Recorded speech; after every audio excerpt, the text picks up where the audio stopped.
Muhammad's marriage to a 6-year-old girl is one topic that has driven many people from Islam. He really did it, and that is a real problem for Muslims.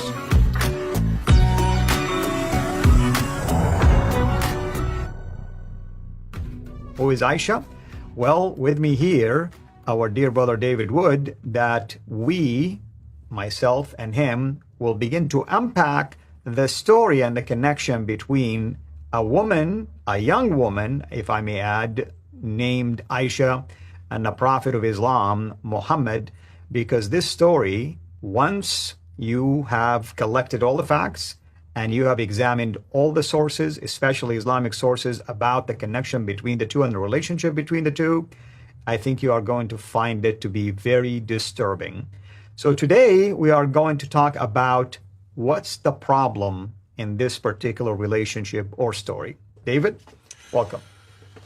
Yeah, you're very generous in calling her a young woman. Very, very generous, and that is Muslims in general would appreciate you calling her a young woman. They would appreciate us not calling Muhammad names like pedophile and things like that. But interestingly, this is an issue that bothers lots of Muslims. And what Christians need to realize when they're talking to Muslims is sometimes something is bothering their Muslim friends, even though the Muslim will not acknowledge that it's bothering them. I found this out with my friend Nabil way back in the day, because I would be going through the Muslim sources and bringing up all kinds of issues to him. How could Muhammad do this? How could Muhammad do that? How could Muhammad do this?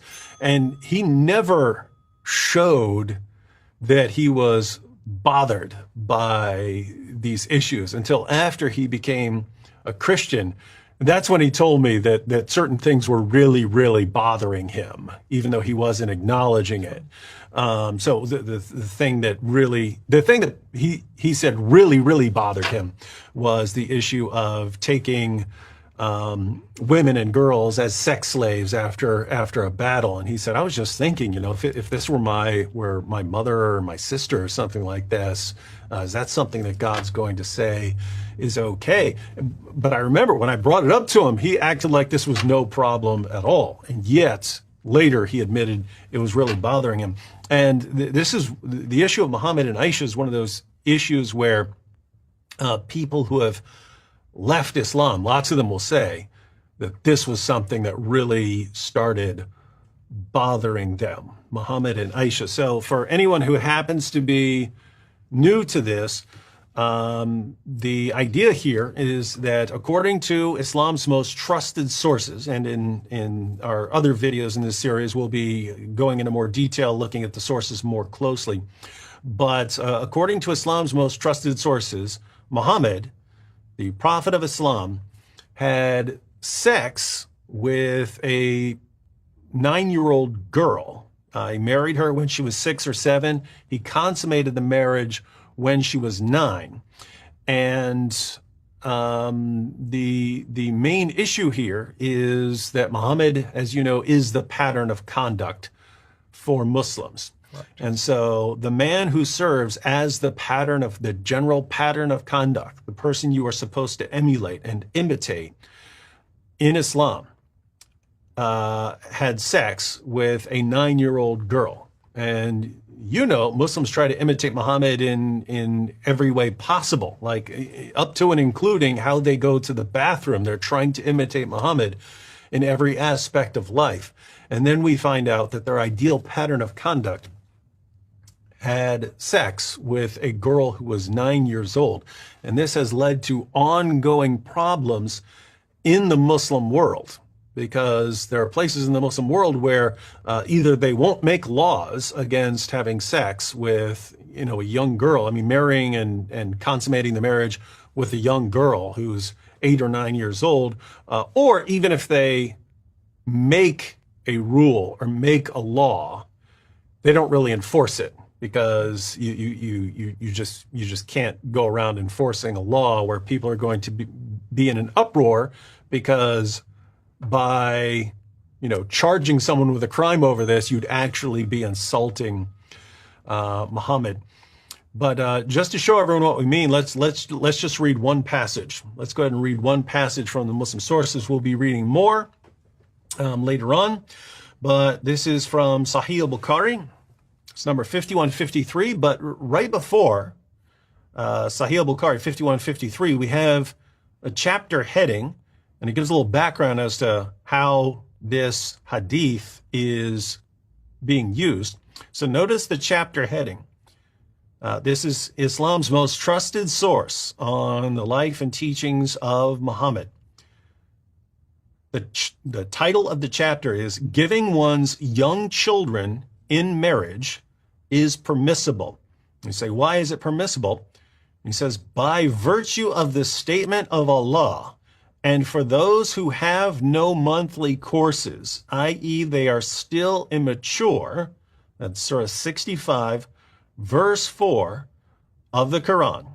And according to Surah 65, verse 4, which we'll be looking at in another video more closely, a Muslim man can marry, have sex with, and divorce a girl all before she's reached the age of puberty, and pass her on to another man who can marry her, have sex with her, and divorce her all before she's reached the age of puberty. This is in the Quran.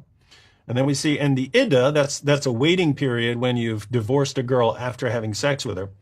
And the iddah for the girl before puberty is 3 months in the above verse. And what that's actually saying is that if you marry a girl who hasn't reached puberty and you have sex with her and you decide to divorce her, she has to wait 3 months before she can get married again. So that's the iddah, the waiting period. And then in order to give an example of this, we have Sahih al-Bukhari 5133, narrated Aisha that the Prophet wrote the marriage contract with her when she was 6 years old, and he consummated his marriage when she was 9 years old, and then she remained with him for 9 years, i.e.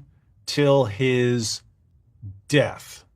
So here you have, all in one, you have the Quran allowing sex with girls who haven't even reached puberty and saying, therefore, it's okay. It's okay to give your little children to someone in marriage, even if they haven't reached puberty. And the example they give, apart from quoting the Quran where Allah says it's fine, the example they give is Muhammad, right, doing this with Aisha. And so you can see why this would bother Muslims and why it should bother Muslims. If the pattern of conduct that you're saying that is the ideal pattern of conduct for human beings to imitate in every way, had sex with a little girl, and he's the example, and this is leading to all kinds of problems in the world today, you can see why this would be a problem. And just in case people don't understand why this is such a problem, a girl who hasn't reached puberty, or even a girl who has reached puberty but her body hasn't fully matured, and that's a lot of things, that's something that many Muslim apologists don't understand. They'll try to argue that Aisha had reached puberty. We're going to see that their arguments there are wrong, but they try to argue that Aisha had reached puberty and therefore it was okay for Muhammad to have sex with her. What they don't realize is that puberty is a process. When a girl gets her first period, when she reaches menstruation, that is a sign that she has started puberty. But puberty is a process that takes a few years, during which a woman matures from a girl into a fully mature woman. And this takes time. Her breasts develop, her hips widen, her birth canal widens. And so the idea that, you can rush in to have sex with a girl who hasn't completed puberty is dangerous. I mean, we can look at previous generations and say, well, maybe they didn't know any better and so on. But the idea is that now we know it's not a good idea to rush in to have sex with a girl who's just reached puberty because her body hasn't fully transitioned into adulthood.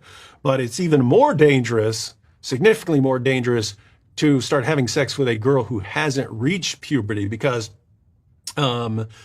then her hips definitely haven't widened. If you're having sex with her and all of a sudden she's capable of reproduction and she gets pregnant immediately before her body has started to more fully develop, before her hips have widened, before her birth canal has widened. Let me just list some of the problems.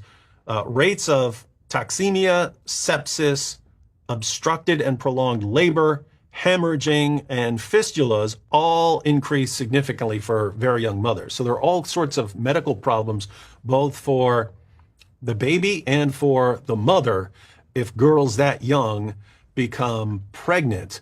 And so the idea that the greatest pattern of conduct that we have is setting the example of doing something that is very dangerous for little girls. And he's setting the pattern of conduct for billions of people over the centuries.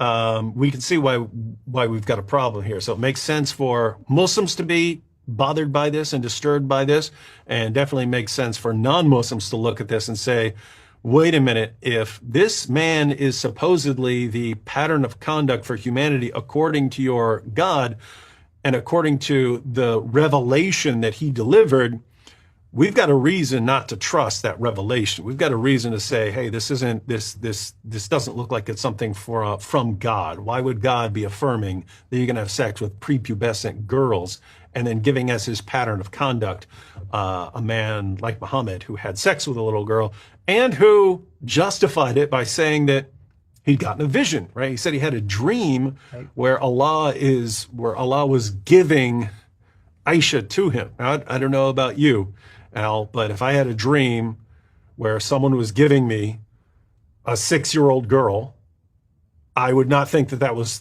God. I would not think it was God giving me that dream. I would want to go see a psychiatrist. But Muhammad concludes, oh, God's giving me that little girl. And also there is different ways to interpret that God is giving you a little girl. What if God is giving you a little girl in a dream, meaning you can say, oh, maybe I need to have a child of my own. Maybe I need to adopt a child. Why think immediately of sex like Muhammad? He always thought of things like this. And it makes you wonder, really, because if this is acceptable, you would find it widespread in the Muslim world, for instance, but it's no.